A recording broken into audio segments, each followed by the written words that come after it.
Bruce Lee was more than just a martial arts legend. He was a force of nature, a global icon, a man who broke barriers and brought kung fu to Hollywood. But behind the flying kicks and powerful stares was a mystery that never stopped haunting his fans. His sudden death shocked the world. Then, years later, his son Brandon also died tragically, just as his career was taking off. And now, Bruce's daughter, Shannon Lee, is finally speaking up. She's breaking the silence. And what she's saying? It's not what people expected.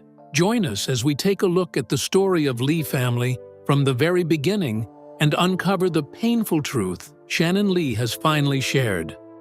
A boy born for the spotlight. Bruce Lee was born on November the 27th, 1940, in San Francisco, but he didn't grow up in America. Shortly after his birth, his family moved back to Hong Kong. Life there wasn't easy. War broke out, and the family had to live under Japanese occupation for nearly 4 years. Still, Bruce's early years were full of culture and creativity. His father, Lee Hoi Chuen, was a well-known opera performer and actor. Bruce followed in his footsteps. As a child, he acted in Hong Kong films and quickly got used to being in front of the camera. His mother, Grace Ho, came from a powerful and wealthy family. Her background was mixed. She had Chinese, British, and possibly even Dutch and Jewish roots. Despite their social standing, the neighborhood Bruce grew up in wasn't very safe. It was packed with people escaping from communist China, and fights between young boys were common. Bruce didn't stay away from those fights. He learned Wing Chun from the famous teacher IP Man. He also trained in boxing and Tai Chi. As a teenager, he even won a boxing match in Hong Kong. But street fighting was common for him too. This rough upbringing helped shape the fighter he would later become. In 1959, Bruce moved to Seattle. He was just 18. He started college at the University of Washington and dreamed of becoming an actor. But he also taught martial arts to support himself. That's when he started building something new, his own way of fighting. The birth of a legend. Bruce didn't just want to fight. He wanted to teach a new way of thinking about martial arts. His style was called Jeet Kune Do. It was a mix of different fighting methods and deep ideas from Zen Buddhism and Taoism. Bruce didn't believe in just one strict way to fight. He believed in what worked best for the person. Absorb what is useful, discard what is not, add what is uniquely your own, he once said. He opened his first martial arts school in Seattle, right from his own home. Then came another in Oakland. By 1964, he had the chance to show off his skills at a big karate event in California. His performance was unforgettable. People were stunned by his speed and power. That day, Bruce Lee wasn't just a teacher anymore, he was a rising star. He moved to Los Angeles and trained many celebrities. Chuck Norris, Sharon Tate, and even basketball legend Kareem Abdul-Jabbar became his students. Bruce also started getting roles in Hollywood, including the character Kato in The Green Hornet. But even though he was skilled and charismatic, Hollywood didn't give him the respect he deserved. Racial bias kept him from leading roles. Tired of waiting, Bruce returned to Hong Kong. That decision changed everything. The movies that changed the world. Back in Hong Kong, Bruce landed his first big film role in The Big Boss in 1971. The audience loved him. His next film, Fist of Fury, came just a year later. Bruce played a character named Chen Zhen, and his powerful moves and emotion captured hearts everywhere. Then he did something bold. He wrote, directed, and starred in The Way of the Dragon. In that film, Bruce showed his creative vision. The final fight scene with Chuck Norris became legendary. Bruce was now not just a martial artist or actor. He was a filmmaker. Hollywood took notice again. Bruce got the chance to star in Enter the Dragon, a joint production between Hong Kong and the US. It was a huge success, but Bruce never got to enjoy the fame that followed. He died suddenly in 1973, just before the film's release. He was only 32 years old. His last film, The Game of Death, was released in 1978, with some scenes finished using stand-ins. But how did he die, and what were the conspiracy theories surrounding his death? The day the dragon fell. Bruce Lee's life came to a sudden and tragic end on July 20th, 1973. He was only 32. That day, he was in Hong Kong preparing for a new film with actor George Lazenby. Earlier, he had met with producer Raymond Chow at his home. They discussed Game of Death, which was one of Bruce's upcoming projects. Later that afternoon, the two men went to the apartment of Betty Ting Pei, a Taiwanese actress and Bruce's colleague. They worked on the film script for a while. At around 4 p.m., Chow left for a dinner meeting while Bruce stayed behind. He said he wasn't feeling well and went to take a nap, but Bruce didn't wake up. When he didn't show up for dinner, Chow returned to the apartment. He tried to wake Bruce, but nothing worked. A doctor was called.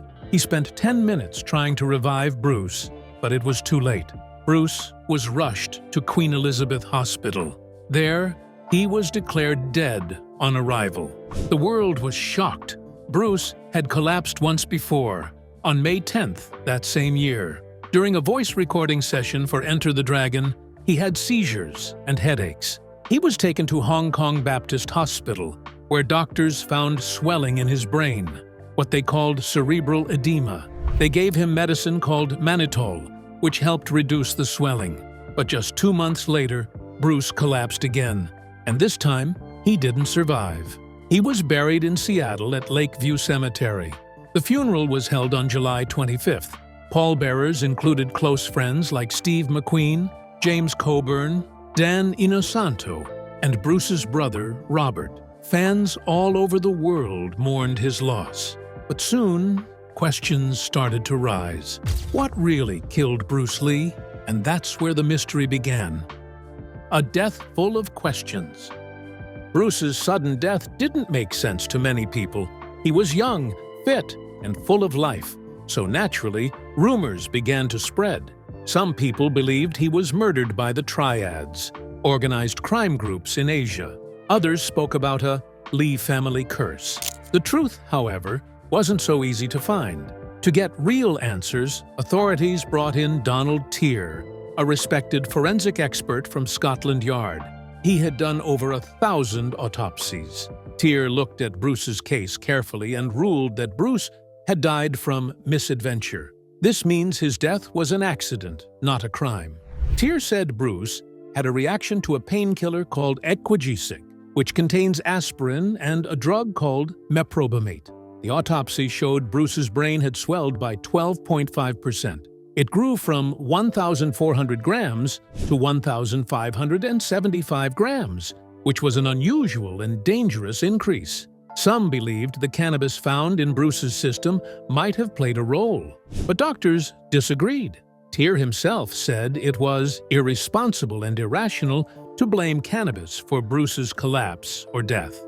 Another doctor, R.R. Lisette, also said that cannabis was not the cause. Still, not everyone was satisfied with this answer. New theories kept coming up over the years. Many experts continued to wonder if something else had been missed. New theories and lasting legacy.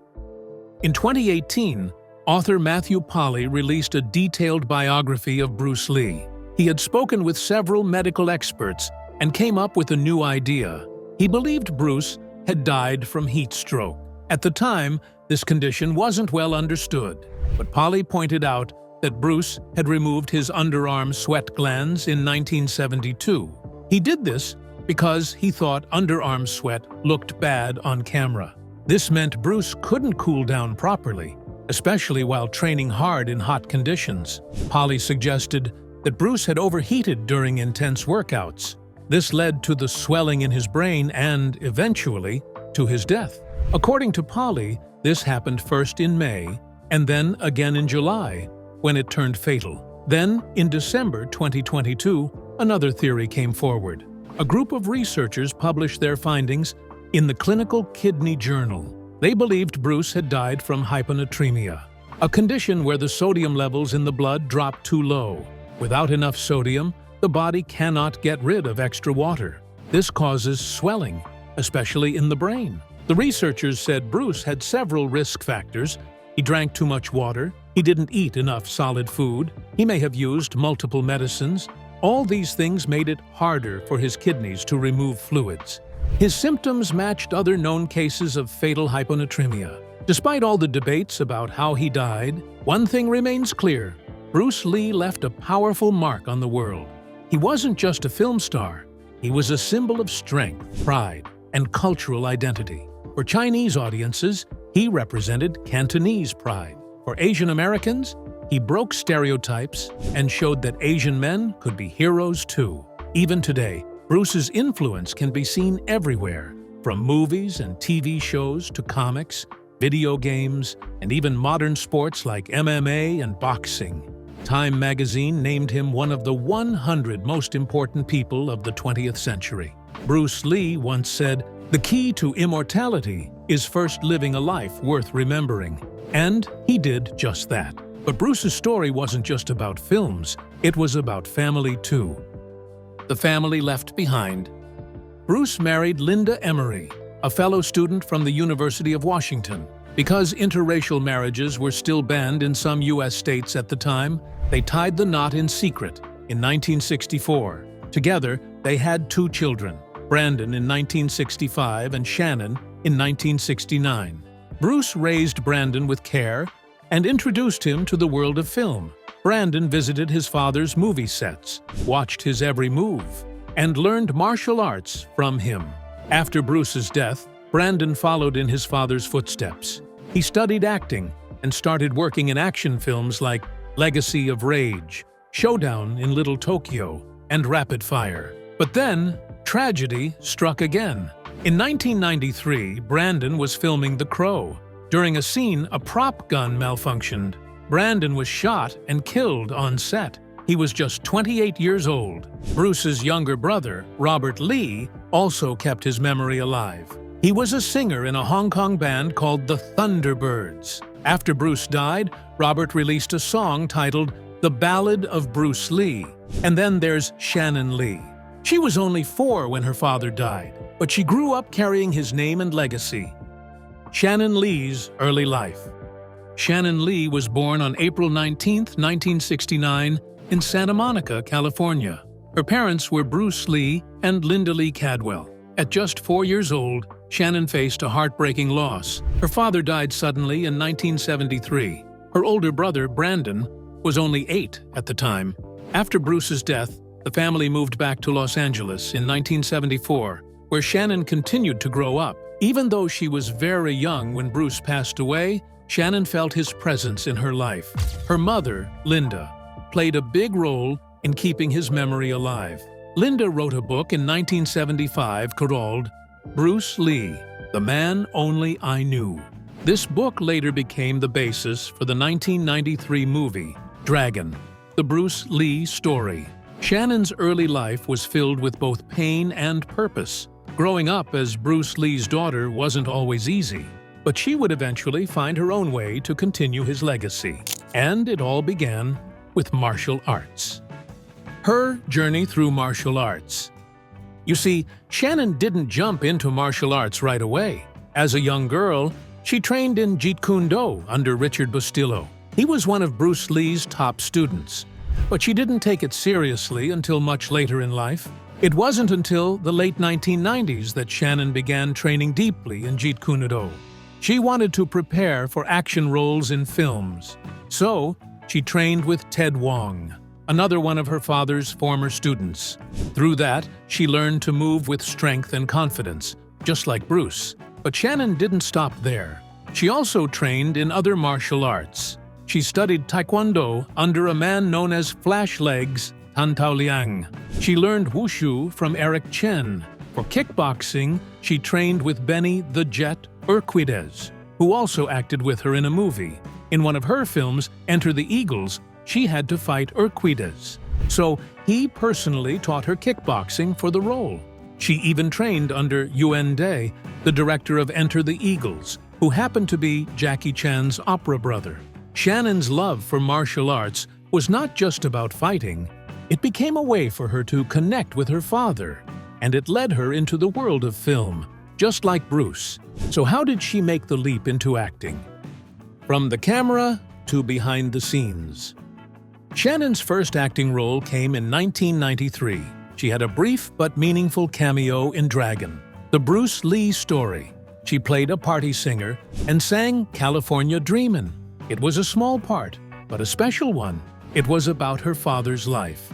From there, she continued to act in several films. In 1994, she appeared in Cage 2 alongside Lou Ferrigno. In 1998, she starred in High Voltage and took the lead role in the Hong Kong action film Enter the Eagles. In that film, she performed her own fight scenes, one of them with Urquidez, her kickboxing teacher. That same year, she guest starred in the TV series Martial Law with Sammo Hung. Shannon kept herself busy. She acted in the 2001 sci-fi movie Epoch and played the lead in the 2003 film Lessons for an Assassin. She even hosted a show called Idiliumac Masters. And in 2000, she sang I'm in the Mood for Love for the movie China Strike Force. But Shannon didn't just stay in front of the camera. In time, she started to take control behind the scenes. In 2008, she became the executive producer of The Legend of Bruce Lee, a TV series about her father's life. A year later, she produced the documentary How Bruce Lee Changed the World. These projects gave her a stronger voice in telling her father's story. In 2016, Shannon helped bring one of Bruce Lee's ideas to life. She became executive producer for Warrior, a TV show based on a concept Bruce had written years ago. Technically, if we're really starting from the beginning, Shannon said, the journey began 50 years ago with him. She had heard that her father created the idea but wasn't sure the original pages still existed until she found them. Warrior premiered in 2019 and became a hit. Its third season aired in 2023, and Shannon even appeared in one episode. This was her first acting role in 20 years. So while Shannon found success on screen and behind the camera, her biggest role may be what she does today: keeping the legacy alive. Today, Shannon Lee is the CEO of the Bruce Lee Family Company. She is also the president of the Bruce Lee Foundation.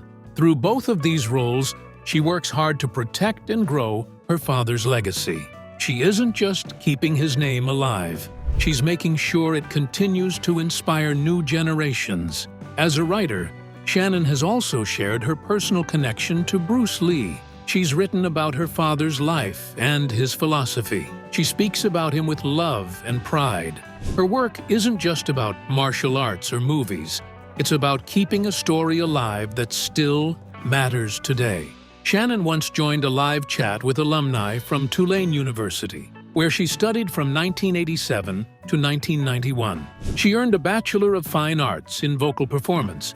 During college, she took part in concerts, musicals, and operas. That mix of music and storytelling helped shape her future. Even though Shannon didn't grow up with her father for long, she never forgot him. Through every film she made, every kick she practiced, and every project she produced, Bruce Lee's spirit has always been there.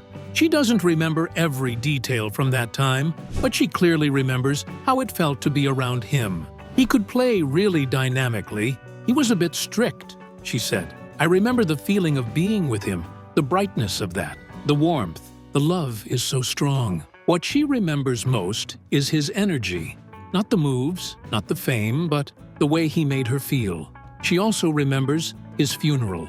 The streets of Hong Kong were filled with people. Thousands lined up to say goodbye. But for young Shannon, it was a blur. She said she felt like she was in shock, dragged through it all. Growing up, she always knew her father was more than a movie star. Bruce Lee wasn't just the kung fu guy. He was a deep thinker, a writer, a man with vision. Shannon described him as a very thoughtful and forward-thinking person. After his death, her mother, Linda, and Shannon started the Bruce Lee Foundation. They wanted the world to know who Bruce really was, not just what they saw on screen. A family of women and a legacy of love. Shannon Lee is not just Bruce Lee's daughter. She's also a wife and a mother. In 1994, she married Ian Kiesler. Nearly a decade later, in 2003, they welcomed their daughter, Ren Lee Kiesler. Just like her mom, Ren also chose to study at Tulane University. It's a full-circle moment, as Shannon had studied there too. Shannon is a proud mother. She sometimes shares photos of Ren on her Instagram. On Mother's Day, in 2023, she posted a sweet picture of 3 generations of Lee women: herself, her daughter, and her mom, Linda. The caption read, "A happy Mama's Day was had by all the Lee ladies." In 2020, to mark what would have been Bruce Lee's 80th birthday, Shannon and Ren posted a tribute on his official YouTube channel. It was a touching reminder that his legacy isn't just in films or martial arts, but in his family too. Still, even with family joy, the shadows of the past continue to follow Shannon, and that includes a pain that hasn't faded since 1993. A sister's grief and a public stand. Shannon's brother, Brandon Lee, died in a tragic accident while filming The Crow in 1993. He was shot with a prop gun that wasn't safe. He was only 28. That moment changed Shannon's life forever. Brandon was buried next to Bruce in Seattle, and Shannon's world fell apart. "I was struggling and in a lot of pain," she said. She couldn't stop the thoughts running through her mind. "I can't live like this. This is too much. How do I make it stop?" That's when she turned to something she had never really looked at before: her father's old journals. After Brandon's death, Shannon found Bruce's journals packed away in boxes and drawers. Inside, she found pages filled with thoughts, poems, drawings, and wisdom. She began to read them, not just as Bruce Lee's daughter, but as a woman in deep pain, looking for peace. One quote hit her hard: "The medicine for my suffering I had within me from the very beginning, but I didn't take it." It spoke directly to her. It made her realize that healing had to come from inside, and it opened her eyes to something else. She had likely been living with quiet sadness for most of her life, without even knowing it. Shannon has always been a seeker. She's open about her journey to find healing. In one story, she shared how she once went to a darkness retreat in Oregon. For 4 days, she lived alone in an underground cabin with no light at all. "You can't see your own hands," she said. It was scary, but also freeing.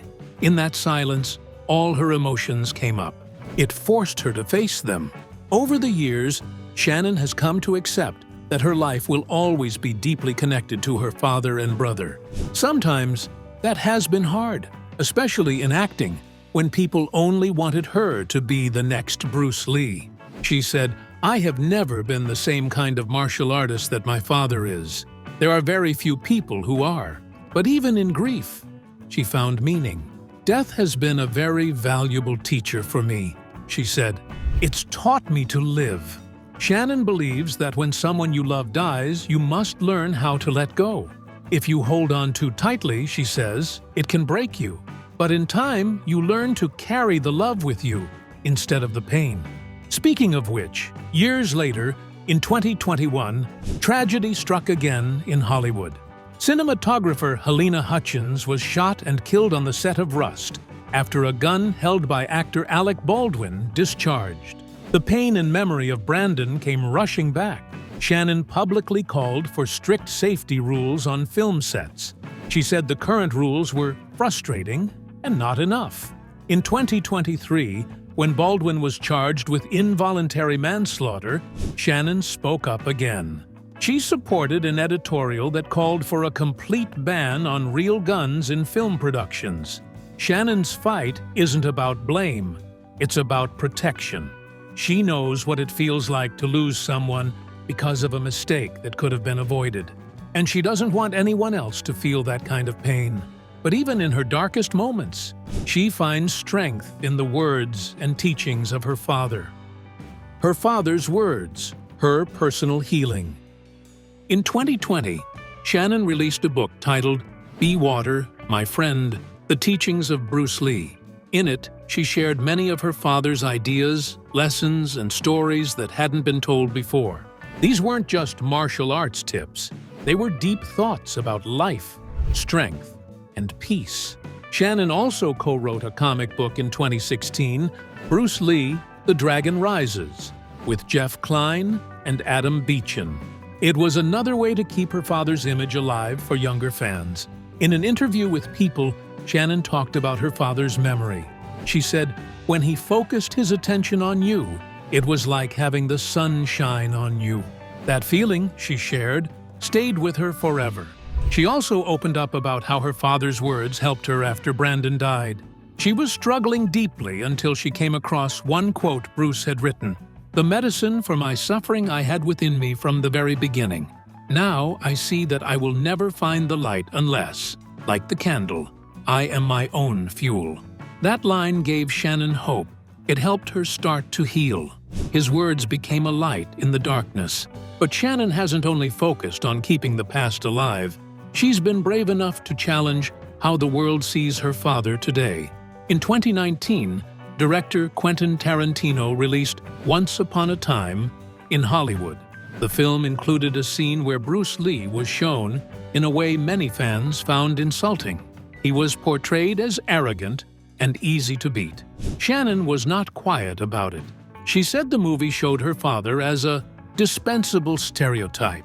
She felt it wasn't just wrong, it was harmful.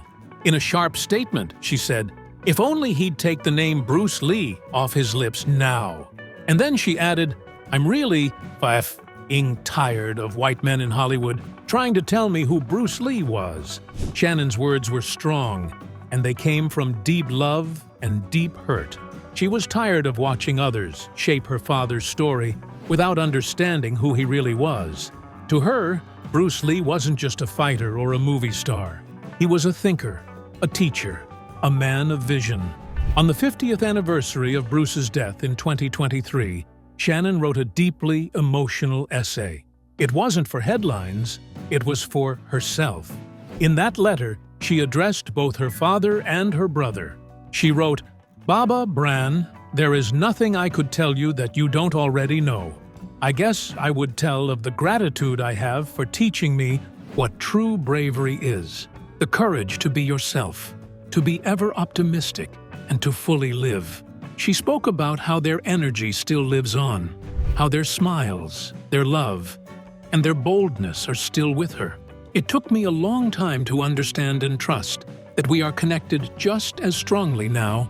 Your energy is eternal, and it still communicates, it still hits, it still loves, and I love you." These words are not just memories. They are proof of a love that never faded, a love that continues to drive everything Shannon does. Whether it's protecting others, producing shows like Warrior, or just sharing a photo of her daughter, Shannon Lee is living proof that some legacies don't fade. They grow stronger. What do you think Shannon Lee's journey teaches us about love, loss, and legacy? Share your thoughts in the comments below. And don't forget to hit like, subscribe, and stay tuned for more incredible stories from Hollywood's fascinating history. See you next time.